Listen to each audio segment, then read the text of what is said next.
Good morning. Here we have the first class that you're going to be working from home. The first unit is acid-base. I want to lay emphasis because chemistry is involved with everything in our lives. From agriculture, the human body, industrial processes, everything is chemistry. Some acids or bases, as seen in the table below, can be used for many different purposes. For example, sulfuric acid can be used as a fertilizer or to make explosives.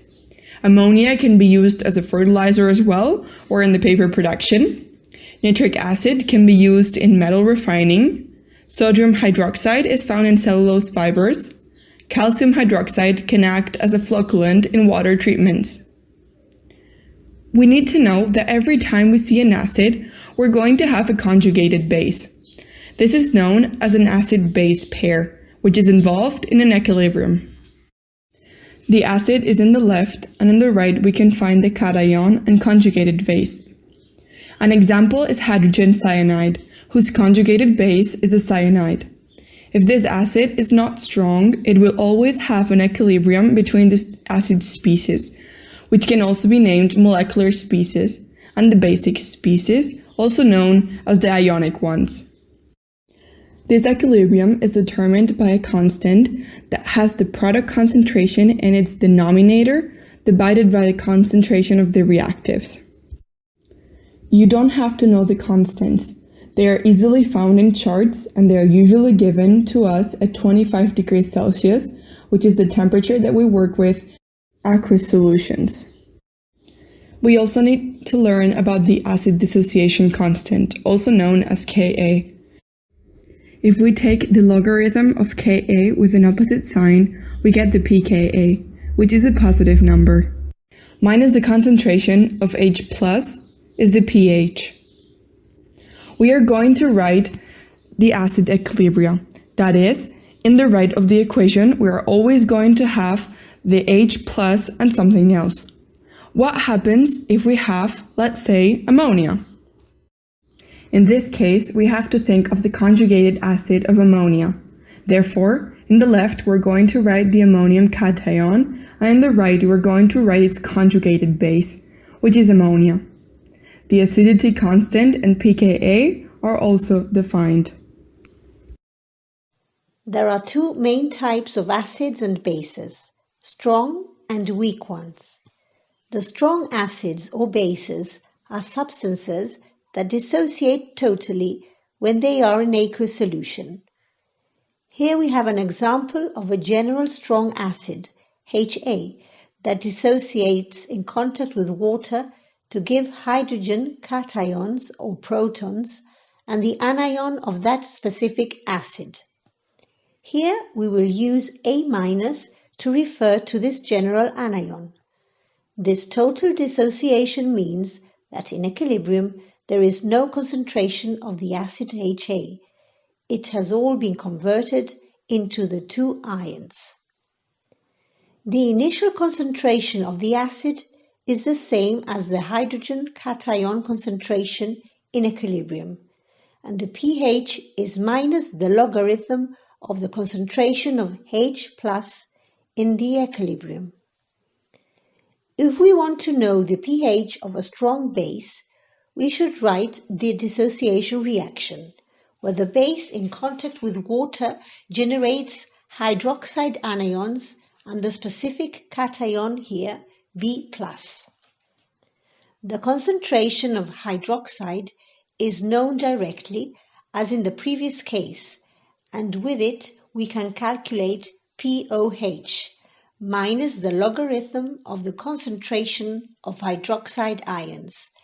The pH is 14 minus pOH.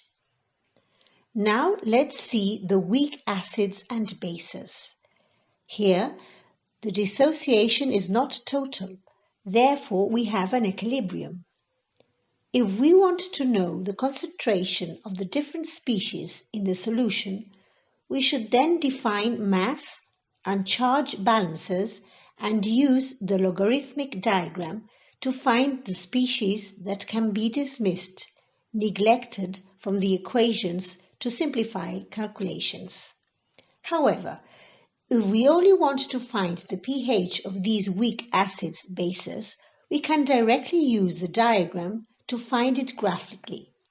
Let's learn how to do it. Now we are going to discuss logarithmic diagrams. They are used only with weak acids and bases and describe how the concentration of all species in aqueous solution change at different pH values.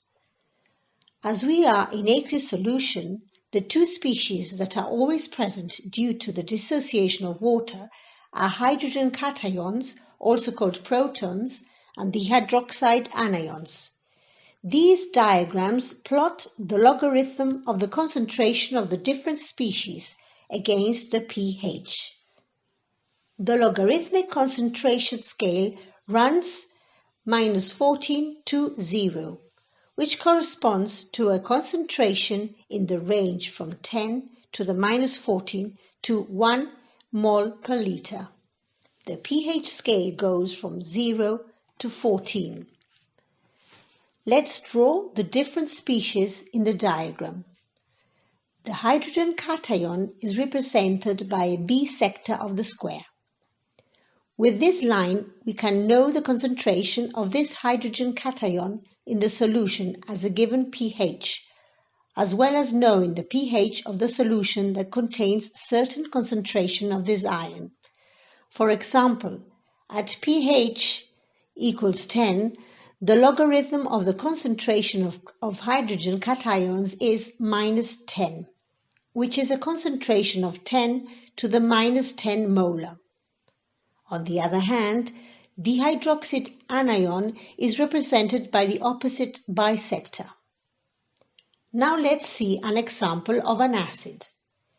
The acid dissociates to form protons and the anion of the specific acid, here A-. Therefore, the species in solution are the different ions, the molecular acid, non-ionic, and water, and all of them except the molecular water are represented in the logarithmic diagram. To be able to represent this acid, first we need to know its concentration. Then we draw a horizontal line at this concentration logarithmically. At all pH values, the sum of the concentration of the different species present in the solution will be this specific value, which is the initial concentration of the acid. Then we should draw a vertical line at a pH equal to the pKa, which will be a given value. This divides the diagram into two parts. The left part is where the acid species predominates, while the right part is where there is more concentration of the basic species. Now let's draw the lines of the different species of the acid. 0.3 logarithmic units below the crossing point is where the line of the acid and the vertical line will cross. Initially, the concentration of the acid is the maximum given. Then it starts to decrease parallel to the line of hydrogen cations once the pH increases. The line of the basic substance performs similarly. It starts from the right at basic pH at maximum concentration and starts to decrease when it is close to the pH equals pKa. Then its concentration decreases parallel to the line of hydroxide anions. At a specific pH, when the line of a species is more than 1.3 logarithmic units below the other one, it can be dismissed as it is much smaller. This simplifies calculations, as we will see in further exercises. Let's have a look at some examples. Let's suppose we have the acid HA, which could be any acid. A is an anion. It has an initial concentration of 1.6, 10 to the power of -2. We draw our logarithmic diagram. The vertical line is the pKa of 4.75. The horizontal line is found at -1.8. From here, we'll draw the acid and base line. The acid is marked in red and the base in blue. Since we're working from the acid species, HA, we can say that we find ourselves in the pink area. We are on the left side of the logarithmic diagram. What is the pH? The pH is determined by the inferior vertex of the triangle, which has the acid concentration on the top part. The pH in this case is 3.2. Knowing the initial concentration and pKa, we can graphically find the pH. Let's do the exact same thing, but starting from the acid species, which is the anion. Imagine if it were the sodium anion. It's a completely dissociated salt, so the initial concentration is the same as the ion concentration. We have a concentration of 1.6 10 to the power of -2. We draw the different horizontal and vertical lines. We find ourselves in the right of the diagram, as we can see by the pink area. The lower vertex of the triangle gives us the pH. In this case, the pH is 8.5.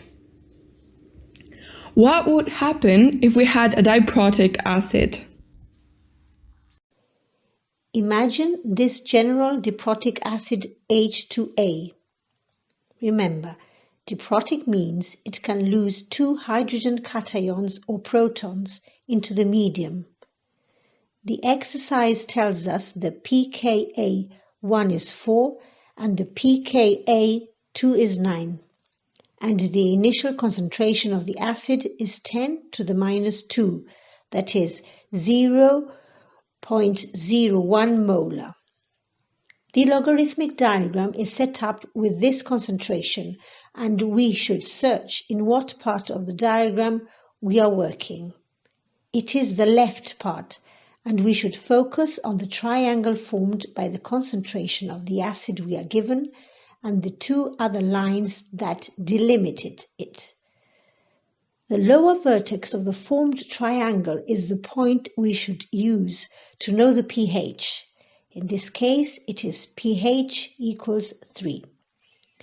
Now we will see another example of the same general acid with different initial concentration, where the horizontal line of the initial concentration is the upper line and the pH equals 2.5. Apparently, when the initial concentration changes, the pH does too. Let's change the concentration again and see what happens. The pH keeps decreasing. Therefore, it can be concluded that when increasing the concentration of the acid, the pH decreases. This makes sense as a smaller pH is a more acidic medium. Do you think this relation is always true? Let's study another example.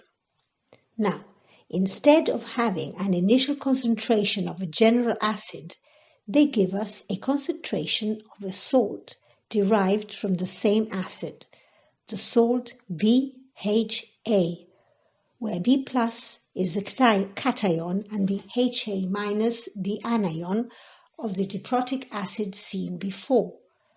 All salts are strong electrolytes.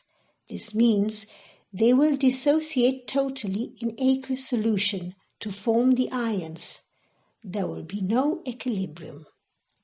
Once they are dissociated, we can see clearly that we have the anion HA minus in solution, so the initial concentration of the salt the exercises gives us is the equilibrium concentration of HA minus.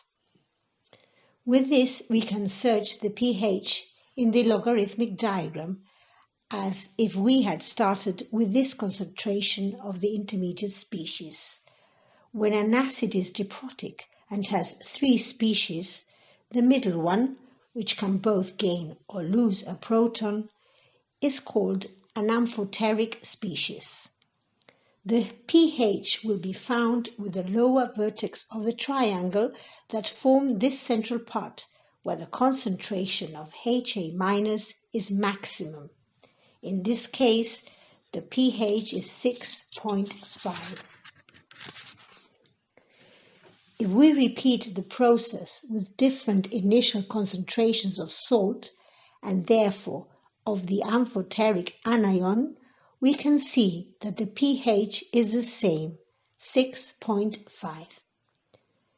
Here we can extract an important conclusion. When the initial concentration is of the middle species, the pH is the same, no matter what is its concentration. Okay, this is interesting. Now we will see the last example. What if we start in the right side of the diagram? The initial concentration is of the A2- species.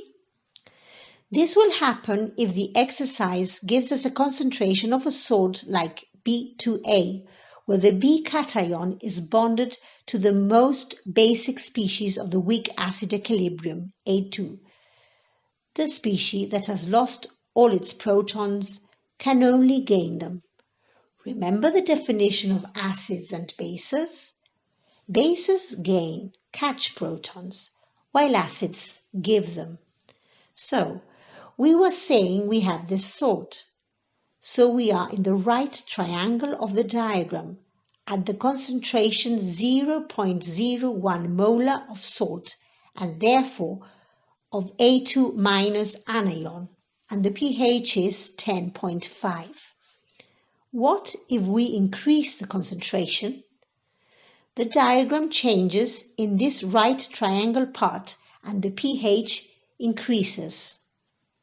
In conclusion, when working with salts of the basic form of the diprotic acid, the one with all protons lost, increasing its concentration increases the pH of the solution, and we call them basic salts.